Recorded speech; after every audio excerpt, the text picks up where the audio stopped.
बिस्मिल्लाहिर्रहमानिर्रहीम, अस्सलाम वालेकुम। मैं शकील मलिक आपकी खिदमत में हाज़िर हूँ। बिलाखिर 9 मई के मुल्ज़मान की सज़ाएँ अनाउंस होने का सिलसिला शुरू हो चुका है और अच्छी खबर यह है कि 9 मई के वो मुल्ज़मान जो कि फ़ौज के हवाले किए गए थे उनमें से 20 अफराद को रिहा कर दिया गया है। इनमें से बाज़ ऐसे हैं कि जिनको बरी किया गया है और बाज़ ऐसे हैं कि जिनको सज़ाएँ दी गई थी, लेकिन इनकी सज़ाएँ 1 साल के लगभग थीं। तो जब से ये गिरफ़्तार हुए उसके बाद अब तक का पीरियड डाल के और बाकी मानदा सज़ाएँ माफ़ करने के बाद इनको रिहा कर दिया गया है। ये बड़ी अच्छी खबर है और इस खबर के मंजर आम पर आने के बाद तहरीके इंसाफ में बहुत खुशी पाई जा रही है। लेकिन सवाल ये पैदा होता है कि ये खुशी इसी तरह कायमो दायम रहेगी और कल को जब फ़ौजी अदालतें बाकी केसेस के फ़ैसले सुनाएंगी, चूँकि फ़ौजी अदालतों को 105 मुल्ज़मान की हवालगी दी गई थी, अब उनमें से 20 अफराद को अगर निकाल दिया जाए तो इसका मतलब है कि 85 अफराद अभी भी फ़ौजी अदालतों के पास हैं, फ़ौज के पास हैं और उनके फ़ैसले आना बाकी हैं और उनके फ़ैसले इसलिए अनाउंस नहीं किए गए या उनको रिहाई नसीब नहीं हुई कि उनकी सज़ाएँ ज़्यादा हो सकती हैं।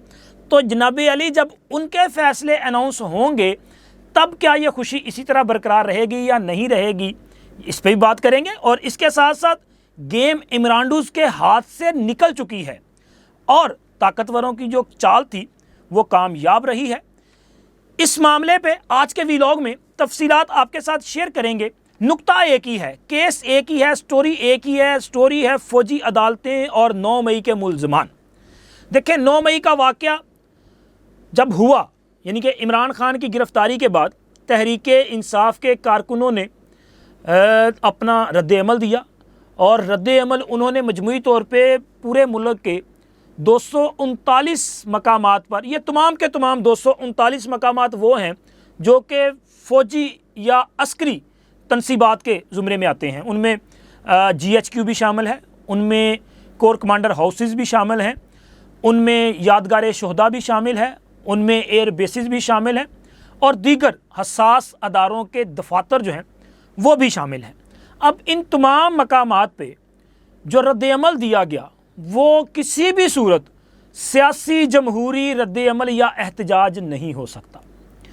पाकिस्तान में इमरान खान की गिरफ़्तारी कोई पहला वाक़या नहीं था कि किसी सियासी जमात के सरबराह को या साबिक़ वज़ीर आज़म को गिरफ़्तार किया गया है। इससे पहले बेशुमार ऐसी मिसालें मौजूद हैं। आप देखें, पाकिस्तान में तो मुंतखब वज़ीर आज़म को वज़ीर आज़म हाउस से गिरफ़्तार किया जाता रहा है, उनको हथकड़ियाँ लगाकर C-130 में जो है वो अपना ट्रैवल किया जाता है, इधर उधर ले जाया जाता है, उनको बख्तरबंद गाड़ियों में डाल के ले जाया जाता है, उनको अटक किले में बंद किया जाता है, उनको मुख्तलिफ़ किस्म की अज़ियतें दी जाती हैं। ये कोई पहला वाक़या तो नहीं था सर। क्या यूसुफ रज़ा गिलानी को नाअहल नहीं किया गया?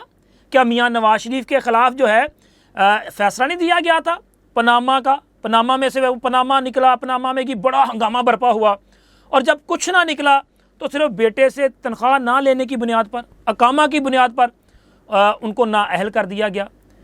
क्या जुल्फ़िकार अली भुट्टो जो हैं वो मुंतखब वज़ीर आज़म नहीं थे? क्या जुल्फ़िकार अली भुट्टो को फांसी पर नहीं चढ़ाया गया? और आज 45 साल बाद सुप्रीम कोर्ट ने इस बात को एडमिट नहीं किया कि भुट्टो के केस में इंसाफ का कत्ल किया गया है। पाकिस्तान में ऐसी कई मिसालें मौजूद हैं। मोहतरमा बेनज़ीर भुट्टो की शहादत हुई, क्या उस वक़्त इस किस्म का रद्द-ए-अमल देखने को आया? पूरे मुल्क में एहतजाज हुआ मोहतरमा की शहादत पर, जलाओ घिराव भी किया गया, लेकिन स्पेसिफिकली किसी एक अदारे को टारगेट नहीं किया गया। हालांकि मोहतरमा बेनज़ीर भुट्टो की शहादत के बाद ये नारा लगाया गया, सिंध में कहा गया हमें पाकिस्तान ना खप दो, यानी कि हमें पाकिस्तान नहीं चाहिए। लेकिन आसफ़ अली ज़रदारी साहब ने वहाँ पाकिस्तान खपे का नारा लगाया। अब ये खपे जो है ना, पंजाबी वाला नहीं है, सिंधी वाला है। वो सिंधी में खपे का मतलब होता है चाहिए या ख़रीदना भी खैर होता है, लेकिन उन्होंने कहा था नहीं, पाकिस्तान खपे, हमें पाकिस्तान चाहिए। लेकिन यहाँ पे क्या हो रहा है? यहाँ पे 9 मई जैसी साजिश की जाती है और आज भी जब इमरान खान अपने किए की सज़ा भुगत रहे हैं, इमरान खान के ख़िलाफ़ जितने भी केसेस जो कायम हुए हैं वो इमरान खान की वजह से हैं। सर, क्या आपने या मैंने मशवरा दिया था कि खान साहब ये 190 मिलियन पाउंड जो बरतानिया से पाकिस्तान के गरीब आवाम का वापस आया है, जो मनी लॉन्ड्रिंग के ज़रिए गया था, ये हुकूमती ख़जाने में जाना है। आप इसको जो है वो ज़रा फ्रॉड करके बदनिश्ती पर मबनी एक फ़ैसला करवाएं कबीना से और ये पैसा मलिक रियाज के खाते में डाल दें, और फिर मलिक रियाज से ये जेहलम में अल कादर यूनिवर्सिटी के नाम पे ये सैकड़ों कनाल जो ज़मीन है ये आप ले लें। ये हमने तो नहीं कहा था ना, ये इमरान खान साहब ने खुद किया। किसी ने क्या इमरान खान को मशवरा दिया था कि खान साहब ये जो अपना ग्राफ का ज्वेलरी सेट है जो कि मार्केट में इसकी अरबों रुपए की मालियत है, अब इमरान खान कहते हैं नहीं जी वो अरबों का नहीं था। तो खैर चलें जी, आपने वो सेट वहाँ से लिया, आपने घड़ी वहाँ से ली, फिर उसके बाद वो घड़ी जो है वो आपने ओपन मार्केट में दुबई में जाके जो है फ़रोख्त कर दी। भाई आपने गिफ्ट लेना था आप लेते, तोशा खाना से आप गिफ्ट ले सकते थे, उसके अगेंस्ट आपने जो रकम जमा करवानी थी वो करवाते, लेकिन आपने फ्रॉड किया। आपने तोहफ़ा निकलवाया, उस तोहफे को बेचा, फिर उसके बाद जाली रसीदें बनवाई, वो तोशा खाना में जमा करवाई, और उसके बाद जो कम तखमीना लगवाया गया था उस तखमीने के मुताबिक आपने पैसे जमा करवाए।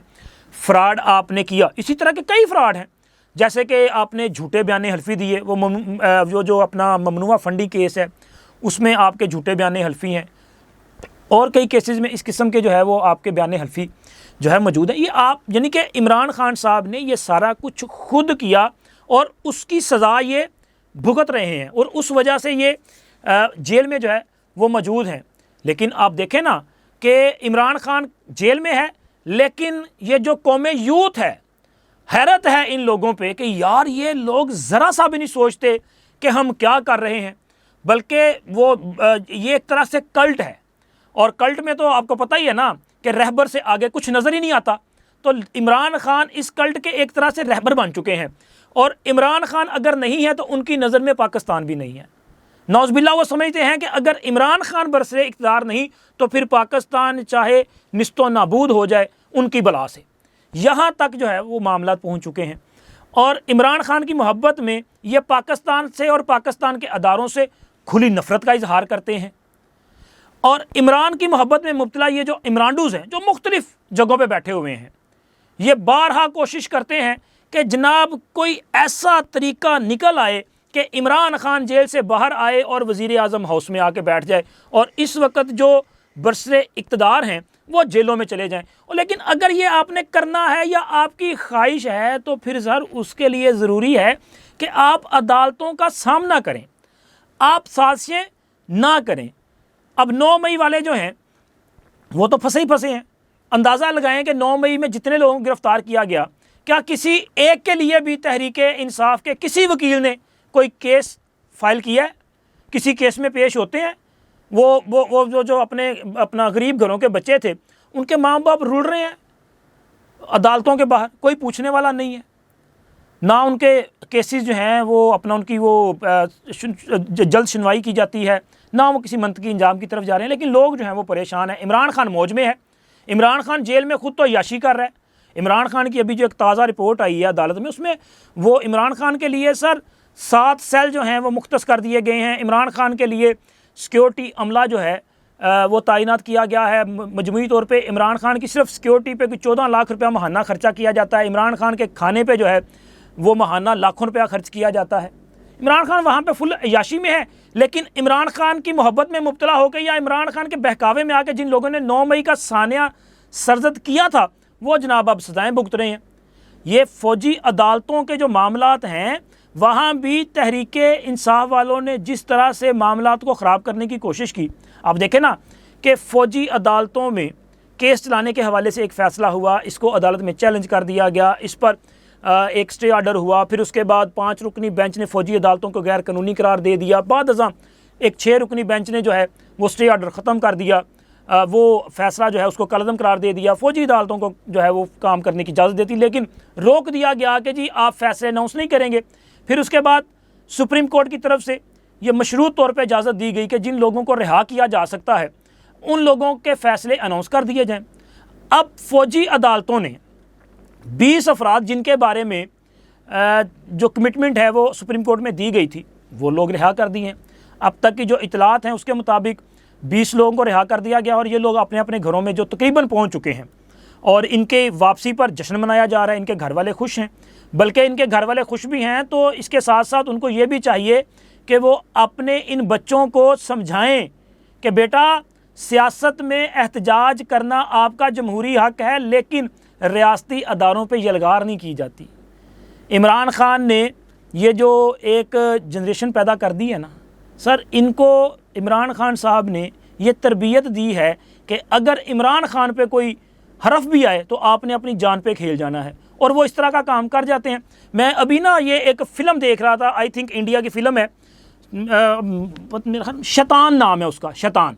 उसमें वो जो विलन है, वो जो शैतान का करैक्टर है जिसके पास, वो कुछ इस तरह का काम करता है कि मुख्तलिफ जो बच्चियां हैं उनको हिप्नोटाइज कर लेता है, और जो वो अपनी ज़ुबान से अदा करता है वो बच्चियां फिर वही काम करना शुरू कर देती हैं। लेकिन उसका जो क्लाइमिक्स है उसके मुताबिक वो शैतान की ज़ुबान काट ली जाती है। जब ज़ुबान काट ली जाती है तो बच्चियां वो जो आखिरी अल्फाज शैतान की ज़ुबान से सुने होते हैं वो वही काम करती रहती हैं। लेकिन फिर शैतान की एक ऑडियो जो है उसको वो टेम्पर करके उन बच्चियों को सुनाया जाता है, तो तब जाके शैतान का असर जो है वो ज़ाइल होता है। तो सर यहाँ भी मुझे लग रहा है सूरत हाल ऐसी ही है। तो इसको ज़ाइल करने के लिए ज़रूरी है कि माँ बाप अपना किरदार अदा करें। वो जिस करब से गुजरे हैं, इमरान खान और उसकी फैमिली उस करब से नहीं गुजरी। उन्हें क्या पता है कि आप पर क्या बीती है। वो तो आराम से मौज मस्ती करते रहे हैं, बल्कि इंजॉय कर रहे हैं वो तो जेल को भी। उनको जेल भी वो जो है वो शाही जेल मिली हुई है। तो लिहाजा ये वालदैन जो हैं इनको चाहिए कि अपने बच्चों को जो है वो बेहतर तरबियत दें। लेकिन फ़ौजी अदालतों से फ़ैसले आने के बाद सवाल ये पैदा होता है कि वो जो बाकी केसेस हैं, जब उनके फ़ैसले आएंगे तो क्या उन फ़ैसलों को तस्लीम किया जाएगा या नहीं किया जाएगा। तो सर टेक्निकली और कानूनी तौर पे अब फ़ौजी अदालतों को जस्टिफाई कर दिया गया है। जब फ़ौजी अदालतों के इन 20 फ़ैसलों को तस्लीम कर लिया गया और सुप्रीम कोर्ट ने कहा कि आप फ़ैसले अनाउंस करें और वो फ़ैसले सब के लिए एक्सेप्टेबल हैं, तो फिर वो जो 85 लोग हैं उनके फ़ैसले भी अब जो है वो सबको तस्लीम करने पड़ेंगे। और इसके साथ साथ आप देखिए कि कितनी खूबसूरती के साथ जो है वो इस्टेब्लिशमेंट ने अपनी जो चाल है उसको कामयाब किया है कि जितने लोग फ़ौजी अदालतों के क़याम के ख़िलाफ़ थे उन सब ने, तहरीक इंसाफ वाले वो लोग हों, PTI के लोग हों, सुन्नी इत्तेहाद कौंसिल के लोग हों, एतजाज़ एहसन साहब हों, जवाद ख्वाजा साहब हों, जितने भी पिटिशनर थे उन सब ने इस बात पे इत्तफाक किया कि जी बिल्कुल फ़ौजी अदालतों को फ़ैसले अनाउंस करने चाहिए। आप कमिटमेंट दे चुके, आप अदालतों पर एतमाद कर चुके, अब 20 के फ़ैसले आ चुके हैं, और जब बाकी के फ़ैसलों के लिए अटारनी जनरल साहब जो हैं वो ईद के बाद एक दरख्वास्त लेके सुप्रीम कोर्ट में अगर चले जाएँ और कहें कि जनाब हमने अपना काम कंप्लीट कर लिया है, हम तो चाहते हैं कि जो लोग फ़ौज की तहवील में हैं उनकी सज़ाएँ अनाउंस कर दी जाएँ, और उनमें से जो लोग जो हैं अपनी सज़ा पूरी कर जाएं या अगले चंद माह में पूरी करने के करीब हों तो वो रिहा होकर घरों को चले जाएं, तो लिहाजा इनके फ़ैसले भी अनाउंस करने दिए जाएं। तो फिर कैसे रोका जाएगा? कैसे इस दरख्वास्त को या इस पॉइंट ऑफ व्यू को, इस प्ली को जो है वो कैसे आप जो है वो अपना एतराज़ कर सकते हैं? अखलाकी तौर पे अब आप उस पर एतराज़ नहीं कर सकते। तो सर फ़ौजी अदालतों में जिनके केसेस गए हैं उनकी किस्मत का फ़ैसला फ़ौजी अदालतों ने ही करना है। और इसमें इमरान ख़ान साहब के वो जो भांजे हैं, क्या है जनाब, एहसान न्याज़ी साहब, उनका केस अभी बाकी है, उनको भी सज़ा होगी और वो उन लोगों में शामिल हैं जिनको ज़रा ज़्यादा सज़ाएँ हुई हैं। और फिर ये भी ज़रा जहन में रखिएगा कि ये जो 9 मई वाले थे ना जो फ़ौज के हवाले किए गए, ये वो लोग थे जो अपना फ़र्स्ट फेज़ था ना, जिनको सबसे पहले जो है वो अपना शॉर्ट लिस्ट किया गया कि जी ये लोग, तो क्या एक नई लिस्ट नहीं आ सकती? लोग तो भी गिरफ़्तार हैं, इमरान खान साहब जेल में हैं। इमरान खान साहब पर तो सबसे बड़ा इल्ज़ाम ये है कि ये असल में ये मास्टरमाइंड हैं, इन्होंने मनसूबा साजी इन्होंने की, पूरी हदायत इन्होंने जारी की, और वो जियो फेंसिंग के साथ वो जो डाटा मैच किया गया था जो ज़मान पार्क में भी हुआ, फिर उसके बाद ये जो था लिबर्टी चौक यहाँ पर भी, फिर उसके बाद कोर कमांडर हाउस, तो सर ये सारी कड़ियाँ जब मिलेंगी तो हो सकता है कि आने वाले चंद दिनों में या ईद के बाद कोई ऐसी लिस्ट आ जाए कि फ़ौजी अदालतें जो हैं वो एक रिक्वेजिशन भेज दें कि जनाब इमरान अहमद ख़ान न्याज़ी वल्द इकरामुल्लाह ख़ान न्याज़ी, इनको भी पेश कर दिया जाए। तो क्या होगा? इसका मतलब फिर इमरान खान की किस्मत का फ़ैसला फ़ौजी अदालतें करेंगी। अच्छा, यहाँ पे ना तहरीक इंसाफ वालों के लिए एक अच्छी खबर है। अच्छी खबर ये है कि अगर तो इमरान खान के केस का फ़ैसला फ़ौजी अदालत करेगी तो इमरान खान को मैक्सिमम 3 साल सज़ा हो सकती है। लेकिन अगर 9 मई के इन्हीं केसेस के फ़ैसले इंसदाद दहशतगर्दी की अदालत करेगी तो इमरान खान को कम से कम 7 साल या 14 साल सज़ा हो सकती है। तो अब फ़ैसला आपने करना है कि आप क्या चाहते हैं। तो मेरा ख्याल है कि 3 साल वाली बेहतर है। चलो जल्दी ज़रा जान छुट जाएगी। बाकी नाअहली तो पहले भी बरकरार है, वो तो बरकरार रहनी ही रहनी है। तो बेहतर ये है कि तहरीक इंसाफ वाले अब ताकतवरों के जाल में फंस चुके हैं। अब यहाँ से बचने का एक ही रास्ता है कि आप खुद ये कह दें कि जनाब 9 मई वालों के केसेस फ़ौजी अदालतों को दे दें ताकि जल्दी फ़ैसले आ जाएं, वरना फिर दूसरी तरफ सज़ा भी ज़्यादा है और अब बचने का कोई चांस नहीं है, क्योंकि आपने खुद इस बात को एडमिट कर लिया है। अब तक इतना ही, इंशाल्लाह मिलते हैं अगली वीडियो में। आप दोस्तों से दरख्वास्त है कि चैनल को सब्सक्राइब कर दें, वीडियो को लाइक और अपने फ्रेंड सर्कल में शेयर भी किया करें। अल्लाह हाफ़िज़।